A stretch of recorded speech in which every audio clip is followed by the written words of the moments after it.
100 సంవత్సరాలు అంటే తెలుసా? 100 సంవత్సరాలు. తిరగలి పిడి. తిరగల పిడి అంటారా? అంత నొక్కి చెప్పాల్సిన అవసరం. తిరగల పిడి.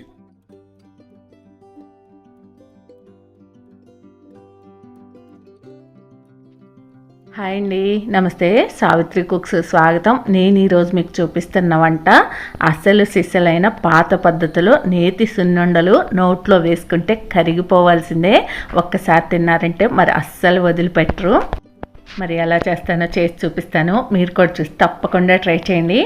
ఇక్కడ నేను ఒక 1/2 కేజీ మినుములు తెప్పించాను. వాటిల్లో మనం మట్టిగడ్డలు, రాళ్ళు లాంటివి ఉంటాయి. అవి ముందుగానే ఏరేసుకొని శుభ్రం చేసుకోవాలన్నమాట. ఇప్పుడు స్టవ్ వెలిగించుకొని కడాయి పెట్టేసి మినుములు వేసేసి ఈ మినుముల్ని మంచిగా వేయించుకోవాలి. ఎలా వేయించుకోవాలి మంచిగా అంటే అవి కలర్ మనకు అర్థం కావుగా అని మీకు అనిపించవచ్చు. స్టవ్ మాత్రం సిమ్లో పెట్టి వేయించుకోండి. నిదానంగా వేగితే బాగుంటాయి. ఇలా 4 మినుములు తీసుకొని ఏదన్నా రాయి తీసుకొని పగలగొట్టేసేయండి. ఇలా గోల్డ్ కలర్లో మీకు పప్పులు కనిపిస్తాయి. అలా పప్పులు గోల్డ్ కలర్లో ఉన్నాయంటే మనకు మినుములు వేగిపోయినట్టే. ఇంకా స్టవ్ ఆపేసుకోవటమే. లేదు అంటే అవి వేయించుతుంటేనే మంచి వాసన వచ్చేస్తుంది. అలా కూడా అర్థమవుతుంది మనకు వేగినట్టు. 100 సంవత్సరాలు.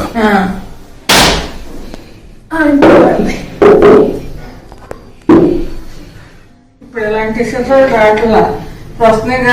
సిమెంట్ రాళ్ళు లాగా ఉన్నాయి. నేను ఈ మినుములని ఇసురాయితో విసురుతున్నాను. మీరు కావాలంటే మిల్లులో అయినా పట్టించుకోవచ్చు. రోడ్ని కూడా పూర్తి చేస్తారు. చూసారు, పసుపు బొట్లు ఉన్నాయి. మళ్ళీ కొన్ని తెచ్చుకునేటప్పుడు కూడా మంచి రోజుల్లోనే తెచ్చుకునేవాళ్ళు. తినేమంటారు? తిరగలి పిడి. తిరగల పిడి అంటారా? అంత నొక్కి చెప్పాల్సిన అవసరం. తిరగల పిడి. ఏది వాడకుండా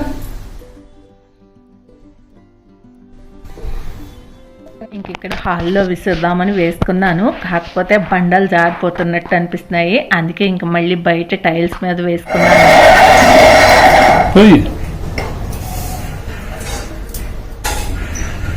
ఒకసారి ఎక్కువ మెనువులు పడతాయి అంట. ఈ మినుములు వేయించడానికి దాదాపుగా 1/2 గంట 20 నిమిషాలు సమయం పడుతుంది. కానీ ఈ మినుములు ఇసరటానికి అయితే మాత్రం 5 నిమిషాలు కూడా సమయం పట్టలేదు.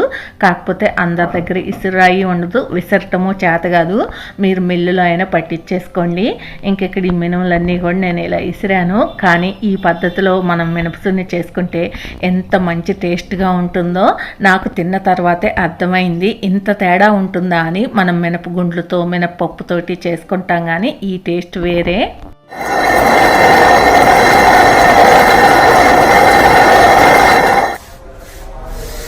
నీకు తెలుసుగా ఇసురాయి గురించి. చిన్న ఎదరికి ఇసురాయి అయింది.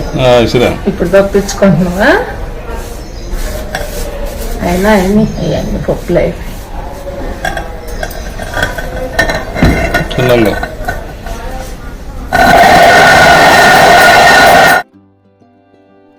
ఇంతకుముందు మా చిన్నప్పుడు అయితే అమ్మ చేసినా, అమ్మమ్మ చేసినా, నాయనమ్మ చేసినా, ఎవరు చేసినా కూడా అవి నోట్లో వేసుకుంటే కరిగిపోయి అంత టేస్ట్గా ఉండేవి.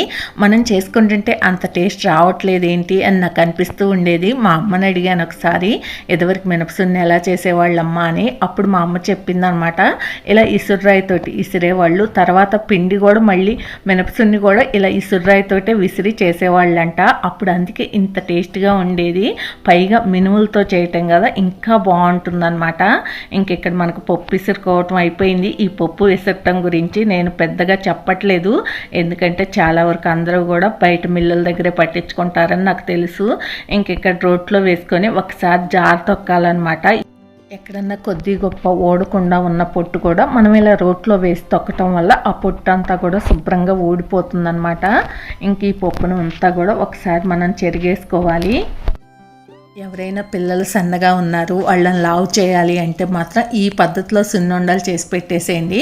నెల రోజులకి చక్కగా లావు అయిపోతారు, ఎంతో బలంగా కూడా ఉంటారనమాట. పప్పు చెరగటం కూడా అయిపోయింది. చూసారు కదా ఎంత మంచి గోల్డ్ కలర్లో కనిపిస్తున్నాయో. ఇప్పుడు మనం ఫ్రెష్గా నెయ్యి రెడీ చేసుకోవటానికి మేగన్న మజ్జిగ చేసుకుందాం.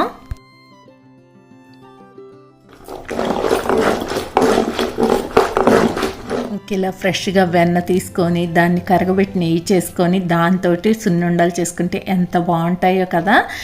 ఇంతకుముందు అయితే ఇంట్లో పెళ్ళి అయిందంటే చాలు ఇలా సున్నుండలు నేతరుసులు చేసి ఉంచేవాళ్ళు అల్లుళ్ళకు పెట్టడానికి. ఇక్కడ మనకు వెన్న తీసుకోవటం కూడా అయిపోయింది. దీన్ని కరగబెట్టేసుకుందాం. ఇది కరిగేలోపు మనం రెడీగా ఉంచుకున్న మినపప్పును కూడా మిక్సీ పట్టేసుకొని మినపసున్ని రెడీ చేసుకుందాం. నేను 1/2 కేజీ మినుములు తీసుకున్నాను. మీకు కొలతలు చెప్పడానికి ఇక్కడ మళ్ళీ నేను గిన్నెతో పప్పు కొలుస్తున్నాను. ఇక్కడ నేను తీసుకున్నాను కదా, ఈ కప్పుతో కప్పున్నర మినపప్పు అయ్యాయి. ఈ పప్పు అన్నీ కూడా మిక్సీ పట్టేసుకోవాలి. మనం 1/2 కేజీ మినుములు తీసుకుంటే 1/2 కేజీ పంచదార తీసుకోవాలన్నమాట. ఇక్కడ చూసారు కదా, 1 కప్పున్నర మినపప్పు అయ్యాయి అంటే మనకి కప్పున్నర పంచదార వేసుకోవాలి. మీకు కొలతల లెక్కైనా తూకం లెక్కైనా రెండు అర్థమైపోయింది కదా. ఇక్కడ నేను 1 కప్పు పంచదార తీసుకున్నాను. ఈ పంచదారను కూడా మెత్తగా మిక్సీ పట్టేసుకోండి. బెల్లం అయినా కూడా సేమ్ ఇదే కొలత, రెండిట్లో ఏదైనా మీ ఇష్టం. ఇప్పుడు ఇవి రెండు కూడా మిక్సీ పట్టేసుకున్న తర్వాత ఇవి రెండు బాగా కలిసే వరకు చేతితో బాగా కలిపేసుకోండి. ఇలా కలుపుకున్న తర్వాత మీరు ఒకే రోజు ఇదంతా కూడా సున్నుండలు చేసుకోవాల్సిన అవసరం లేదు. మీరు కావాలంటే కొంత తీసి ఒక డబ్బాలో స్టోర్ చేసుకొని కొంచెం కొంచెంగా మీరు ఎప్పుడు కావాలంటే అప్పుడైనా కలుపుకోవచ్చు. ఇక్కడ మనకి నెయ్యి కూడా కరిగిపోయింది. ఇక్కడ నేను కొంత పిండి మాత్రమే చేస్తున్నాను సున్నుండలు, మిగతాది పక్కన ఉంచేస్తున్నాను, తర్వాత ఎప్పుడైనా చెయ్యొచ్చు అని చెప్పి. మనం నెయ్యి కరగబెట్టుకున్న తర్వాత గసి లాంటిది ఉంటుంది కదా, అది నల్లగా ఉంటుంది, అది పడకుండా ఇలా వడకట్టేసుకోవాలి. ఇక్కడ నేను తీసుకున్న మినపసున్నికి 1/2 కప్పు వరకు నెయ్యి తీసుకొని ఇందులో వేసాను. చూసి కొంచెం కొంచెంగా వేసుకుంటూ కలుపుకోండి, ఒకేసారి వేసేయకుండా నెయ్యి. మినపసున్ని మిక్సీ పట్టుకున్నప్పుడు కూడా మరీ మెత్తగా పౌడర్ లాగా కాకుండా కొంచెం లైట్గా బరగ్గా ఉంటే మనకి నోటికి చుట్టుకుపోకుండా ఉంటుంది తినేటప్పుడు. ఇక్కడ కొంచెం నెయ్యి తక్కువైందనిపించి మళ్ళీ కొంచెం నెయ్యి వేస్తున్నాను. మనం ఇలా లడ్డు చుట్టుకుంటుంటే వస్తే కనుక మనకి నెయ్యి సరిపోయినట్టే. ఇక్కడ చూడండి చక్కగా లడ్డు అయిపోతుంది కదా. ఇలా మీకు నచ్చిన సైజులో ఇలా సున్నుండలు చుట్టేసుకోండి. నాకైతే సున్నుండలు అరిసెలు లాంటివి పెద్ద పెద్దవి చేసుకోవటం ఇష్టం అనమాట. అందుకే నేను ఇక్కడ కొంచెం పెద్దవే చేస్తున్నాను. మీరైతే మీకు నచ్చిన సైజులో చేసేసుకోండి. అంతే, ఎంతో టేస్టీగా నోట్లో వేసుకుంటే కరిగిపోయేలా పాత పద్ధతిలో నేతి సున్నుండలు రెడీ అయిపోయాయి. మరి మీరు కూడా మినుములను వేయించి మిల్లు పట్టించి ఈ పద్ధతిలో తప్పకుండా ట్రై చేయండి. తింటే ఇలాంటి సున్నుండలే తినాలి అని అనుకుంటారు. మీకు ఈ వీడియో నచ్చితే ప్లీజ్ లైక్ చేయండి, షేర్ చేయండి, సబ్స్క్రైబ్ చేయండి. Thank you for watching. By.